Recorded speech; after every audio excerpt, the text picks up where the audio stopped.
عید الاضحیٰ کے دن بھی روحانی خوشی بھی ہوتی ہے اور جسمانی کیا؟ دھڑا دھڑ گوشت پیلو تسلی کے ساتھ. کیا خیال ہے؟ اتنا گوشت پورے سال کھانے کو نہیں ملتا. اتنا گوشت بکرے کا بھی ہے, دمبے کا بھی ہے, ٹھیک ہے, اور اونٹ کا بھی ہے, اور پھر چانپے بھی ہیں, پائے بھی ہیں. یعنی ایسا نہیں ہوتا کہ پائے آپ کو نہ ملیں, بھائی بہت ہیں پائے. سریاں بھی ہیں, اور کٹاکٹ چاؤ, وہ نہیں, وہ مکروہ ہے ہمارے یہاں. کٹاکٹ جو گردے پھیپڑے کا ہوتا ہے, کلیجی بھی ہے. اتنا وافر مقدار میں گوشت, کلو منہا, اللہ فرماتے ہیں رج کے کھاؤ, وَأَطْعِمُ الْبَائِسَ الْفَقِيرَ, اور غریبوں کو بھی رج کے کھلاؤ. تو گوشت دبا کے تسلی کے ساتھ, اتنا تازہ اور اتنا لذیذ, قربانی کے گوشت کی لذت ہی الگ ہے. اتنا گوشت پورے سال, اور گوشت سید الطعام ہے, تمام کھانوں کا کیا ہے؟ بادشاہ ہے. یہی وجہ ہے کہ ہر دعوت میں کیا ہوتا ہے؟ گوشت ہوتا ہے. اگر آپ نے ولیمے کی دعوت کی اور آپ نے بہترین قسم کے دال چاول کھلا دیے کسی کو, وہ مانے گا؟ بولے گا بھائی گوشت کہاں ہے؟ باربیکیو میں گوشت ہوتا ہے, ہر بڑے ہوٹل میں کیا ہے؟ مسلمان گوشت خور ہے, ہندو گوشت نہیں کھاتے. سنے آپ کھانے لگے ہیں واللہ عالم, لیکن مسلمان ہمیشہ سے کیا ہے؟ گوشت خور ہے, کیونکہ گوشت خوراک ہے بھائی, لذت بھی ہے اور پروٹین بھی ہے. تو یہ ہمیں تازہ وافر مقدار میں کھانے کو ملتا ہے ہر قسم کا. اور روحانی فائدہ, ایک فائدہ کیا کہ ہم کھلاتے بھی بہت ہیں. عام دنوں میں اتنا کھلا نہیں سکتے, جیب بسا اوقات اجازت نہیں دیتی.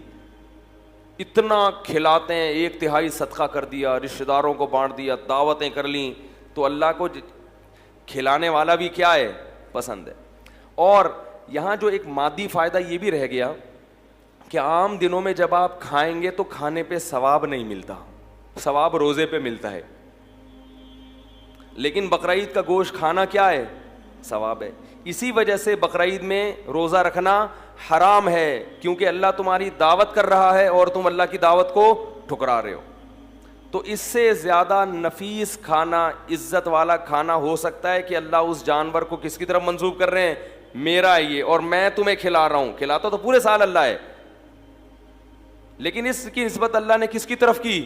اپنی طرف. کہ یہ میرا جانور ہے, میرے نام پہ قربان کیا تو مجھے دے دیا, مجھے گفٹ کر دیا ہے, اب میں تمہیں اجازت دیتا ہوں کہ میری اس چیز میں سے تم بھی کھاؤ. آپ کہے میرا روزہ ہے, غضب آئے گا اللہ تعالیٰ کو. تو وہ کھانا بھی معمولی کھانا نہیں ہے. وہ کون کھلا رہا ہے؟ اللہ کی طرف نسبت ہے, اللہ کی ضیافت, اللہ نے میزبانی کی ہے مسلمانوں کی. تو اس کا کیا مزہ ہے بھائی, اس کو تو پھر کباب بنا کے ٹھوسو. اور دوسرا روحانی فائدہ, یہ تو جسمانی فائدے ہو گئے. دوسرا روحانی فائدہ کیا؟ صدقات و خیرات. اور ایک بہت سب سے بڑا فائدہ کیا کہ ابراہیم علیہ السلام کی یاد ہم نے تازہ کر دی. ان کی سنت کو زندہ کرنے کے لیے ہم نے جانور کیا کیا ہے؟ قربان کیا. لہذا ہر ایک بال پر اللہ ہمیں نیکی دے رہا ہے. تو روحانی طور پر جو اعمال کا ترازو تھا وہ کافی وزنی ہو جاتا ہے.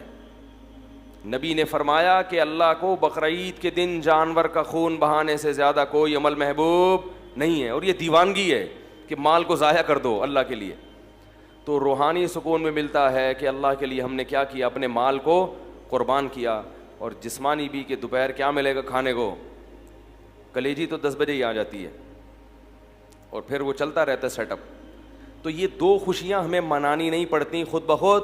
تبھی مسلمان عید اور بقرعید کے دن نہ شراب پیتے ہیں, نہ ناچتے گاتے ہیں, کیونکہ ان کو خوشی منانی نہیں ہے, خوشی خود بخود ہو رہی ہے.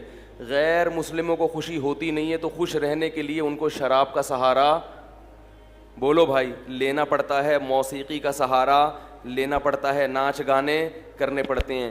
جتنی روحانیت مسلمانوں کے تہوار میں ہے اتنی روحانیت کسی مذہب میں نہیں ہے, کسی تہوار میں نہیں ہے.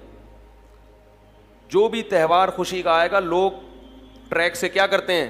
ہٹ جاتے ہیں. کیونکہ ان کے پاس کچھ ہے نہیں. ہمیں اللہ اس کے رسول نے خود بتا دیا, ہمیں ہٹنے کی ضرورت نہیں, اس لیے کہ عید کے دن کھانے کی اجازت مل جانا یہی بہت ہے. بھائی کھائیں گے آج, بس یہ کافی ہے, ہمیں اسی سے بہت خوشی ہو گئی. روٹی کھائیں گے, پراٹھا کھائیں گے صبح اٹھ کے, بہت دنوں سے نہیں کھایا, تو یہی خوشی بہت ہے. تو اس لیے میرے بھائی قرآن مجید میں اللہ تعالیٰ کا ارشاد ہے فطرت اللہ التی فطر الناس علیہا, اسلام وہ دین فطرت ہے جس پہ اللہ نے لوگوں کو پیدا کیا. یہ محمد صلی اللہ علیہ وسلم کا بنایا ہوا دین نہیں ہے. کوئی انسان اس قابل نہیں ہوتا کہ وہ اتنی سی عمر میں بغیر کسی یونیورسٹی میں پڑھے ایک ایسا دین دنیا کو دے کے چلا جائے جس کے مقابلے میں کھڑے ہونے کے لیے کوئی تیار نہ ہو. تو اسلام کا رمضان بھی اسلام کے برحق ہونے کی دلیل, رات کی تراویح بھی اسلام کے برحق ہونے کی دلیل, اور مسلمانوں کے تہوار بھی اسلام کے برحق ہونے کی دلیل. دیکھو ہر گلی میں رونق ہے نا, ہر گھر کے آگے بچڑے بندے ہوئے ہیں, اتنے اونچے اونچے لمبے لمبے خوبصورت, دیکھ کے طبیعت, یہ رونق ہے اللہ کی طرف سے. تو یہی تو بقرعید کا مزہ ہے, یہی تو تہوار ہے. دیکھو اسلام کے علاوہ جتنے تہوار ہیں نا آرٹیفیشل ہیں, مصنوعی خوشی ہے, اوریجنل نہیں ہے. ہندو جو ہولی مناتا ہے کس بات کی ہولی ہے, کیا ہے, کہہ رہے پتہ نہیں کس بات کی خوشی ہے, مجھے خود بھی ابھی تک پتہ نہیں ہے, بس خوشی مناؤ, انجوائے کرنے کی کوشش کرو. عیسائی کرسمس مناتے ہیں 25 دسمبر کو, کس بات کی خوشی, عیسیٰ علیہ السلام پیدا ہوئے تھے, تو آج تھوڑی پیدا ہوئے ہیں, وہ تو پیدا ہوئے ہوئے ان کو 2100 سال گزر چکے ہیں. بھائی یہ جو سالگرہ کی خوشی ہے مصنوعی خوشی ہے, پیدا تو اس وقت ہوا تھا نا جب بچہ پیدا ہوا تھا, اس وقت انسان خوش ہوتا ہے. اب 1 سال کے بعد کیا کروں میں, ہو گیا تو آج کا دن پیدا ہوا, تو آج کا دن یہ 2021 ہے آج, اور پیدا ہوا تھا 1990 میں پیدا ہوا تھا یہ. تو یہ خوشی ہوتی نہیں ہے, خام خواہ کی منائی جاتی ہے. اور شادی پہ بھی لوگ 1 سال کے بعد کیک کاٹ رہے ہوتے ہیں, حالانکہ مجھے پتا ہے اس دن تو ان کو افسوس ہوتا ہے. ایک سردار جی بیٹھے ہوئے فلم دیکھ رہے ہیں اور رو رہے ہیں, روئے جا رہے ہیں. کسی نے کہا کوئی رونے کا سین ہوگا, سردار جی سے پوچھا کون سی فلم دیکھ رہے ہو, کہہ رہے اپنی شادی کی ویڈیو دیکھ رہا ہوں بھائی میں شادی کی ویڈیو دیکھ رہا ہوں. تو اسلام کی جو 2 عیدیں ہیں نا وہ حقیقت میں کیا ہیں, خوشی کے دن ہیں. پہلی عید کیا ہے, رمضان کے روزے ختم. کتنا عجیب لطف محسوس ہوتا ہے یار, کھانے پینے کی کیا مل گئی چھٹی. 1 مہینہ نہ کھا سکتے تھے نہ پی سکتے تھے, رمضان کی تراویح ہے, اتنی لمبی لمبی نمازیں, اور سارا پھر اعتکاف والوں کا 10 دن اپنے آپ کو باؤنڈ کر کے مسجد میں بیٹھ جانا, بار بار دیکھنا چاند کب نظر آئے گا, ٹھیک ہے نا. اور 1 مہینے ناشتہ بھی گیا, نسوار بھی گئی, پان بھی گیا, گٹکا بھی گیا, سگریٹ بھی گئی, اور صبح کا ناشتہ بھی گول, دوپہر کا لنچ بھی گول, شام کی چائے بھی گول, سارا اسکیجول آؤٹ ہو جاتا ہے. اور 1 مہینے بعد کیسا پتلا ہونا شروع ہو جاتا ہے, کمزور ہونا شروع ہوتا ہے. ایک دم چھٹی مل جاتی ہے, چاند نظر آ گیا, اور کل کیا ہے, کل روزہ نہیں ہے. نیچرل خوشی ہے, کھا رہے ہیں اس دن اتنا اچھا لگتا ہے, کھانے میں مزہ آتا ہے. تو روحانی خوشی بھی ہوتی ہے, جسمانی بھی. روحانی یہ ہوتی ہے کہ خدا نے ہم سے بڑی عبادت کروا لی, ہمارے رب نے اتنی عام دنوں میں 1 روزہ رکھنا کتنا مشکل کام ہے یار, کتنا مشکل کام ہے. سوچتا رہتا ہے آدمی, کیونکہ سب کھا رہے ہوں گے, آپ کا روزہ ہے. اللہ رمضان میں ہمت دے کے پورے مہینہ کنٹینیو روزے رکھواتا ہے, پورے مہینے تراویح پڑھوا لیتا ہے. مرے سے مرا آدمی بھی زیادہ کچھ نہ کچھ عبادت کر ہی لیتا ہے رمضان میں. تو یہ خوشی ہوتی ہے یار, ہم سے اللہ نے گن پوائنٹ پہ عبادت کروا لی ہے, چلو ہم نہیں بھی چاہتے تھے, کام کروا لیا. اس کی خوشی ہوتی ہے, روحانی خوشی ہے. اور ایک جسمانی خوشی کے کھانے پینے کی چھٹی. 1 مہینہ ڈائٹنگ کے بعد کسی مریض کو جب اجازت ملتی ہے نا, پھوڑ سکتے ہو, تو آپ دیکھو اس کی خوشی کا عالم کیا ہوگا. اور ہماری 1 مہینہ ڈائٹنگ عام ڈائٹنگ نہیں ہے, مریض کو تو بہت ساری چیزیں کھانے کی اجازت ہوتی ہے, 2-4 چیزیں ڈاکٹر رکوا دیتا ہے, اور ہمیں نہ پینے کی اجازت اور نہ کھانے کی اجازت. اور 1 مہینہ یہ اسکیجول چلتا ہے, روٹین چلتی ہے, اس کے بعد چھٹی ملتی ہے, تو مزہ نہیں آئے گا کیا. پھر بھی کسی کو مزہ نہ آئے تو وہ پاگل آدمی ہے. وہ کیا ہے, وہ پاگل ہے. دوسرا بقرعید میں, بقرعید کی بھی خوشی یہ اوریجنل خوشی ہے. کئی دنوں سے قربانی کی باتیں شروع, جانور لانا شروع, ان کی سیوا ہو رہی ہے, ان کو کھلا رہے ہیں. یہ نیچرل ہے. جس آدمی کو جانوروں سے محبت نہیں ہے وہ اپنی فطرت اور نیچر پہ نہیں ہے, وہ آرٹیفیشل مصنوعی زندگی میں ہے. سمجھتے ہو, یہ مصنوعی زندگی. آپ کو پتہ ہے ماہر نفسیات کہتے ہیں کہ جانور پالنے والے لوگوں میں نفسیاتی بیماریوں میں مبتلا ہونے کا اندیشہ کم ہوتا ہے. سمجھتے ہو. اور کتے پالنا نہ شروع کر دو, کتے پالنا اسلام میں جائز نہیں ہے, حرام جانور ہے, اس میں روحانیت نہیں ہے. یہ جو حلال جانور ہے نا جس میں اللہ نے برکت رکھی ہے ان کے دودھ میں, ان کی قرآن کیا کہتا ہے, وَمِنْ أَصْوَافِهَا وَأَوْبَارِهَا وَأَشْعَارِهَا, ان کے اون میں, ان کے صوف میں, ان کے بالوں میں, ان کی کھالوں میں تمہارے فائدے ہیں, ان کے دودھ میں, ہر چیز ان کی استعمال ہوتی ہے. تو اس سے کیا ہے, حلال گوشت ملتا ہے انسان کو, ان جانوروں سے مانوس ہوتا ہے انسان. تو کتنے دنوں سے پالنا شروع کر دیتے ہیں. بچوں کی خوشیاں دیکھو, ناچتے پھر رہے ہیں گلیوں میں, کلابازیاں کھا رہے ہیں, ہماری گائے کب آ رہی ہے, ہمارا دمبا کب آ رہا ہے. اپنا دمبا نہیں ہوتا, دوسرے کے دمبے سے دل بہلانا شروع کر دیتے ہیں. اور پھر جب گائے جانور ذبح ہوتا ہے کتنا گوشت کھانے کو ملتا ہے, یہ تازہ گوشت ہے. تو اس میں روحانی خوشی کیا کہ اللہ نے ہم سے ابراہیم علیہ السلام کی سنت کو زندہ کروا لیا, ہمیں ہر بال کے بدلے میں اللہ نے ایک نیکی دے دی. یہ کون سی خوشی ہے؟ روحانی خوشی. یہ بھی خوشی ہے, مسلمان اس پہ بھی خوش ہوتا ہے, یار اللہ نے اتنا ثواب کا کام کروا لیا ہم سے. نمبر 2, گوشت انسان کی خوراک میں سب سے لذیذ ترین خوراک ہے. وہ اتنی وافر مقدار میں مسلمان کو بقرعید میں ملتا ہے کہ اتنی وافر مقدار میں عام طور پہ پورا سال نہیں ملتا, اور اتنا تازہ, اتنا فریش میٹ, اتنا بہترین. اور اس میں کمال کی بات یہ کہ اس گوشت کی نسبت کس کی طرف ہے؟ اللہ کھلا رہا ہے.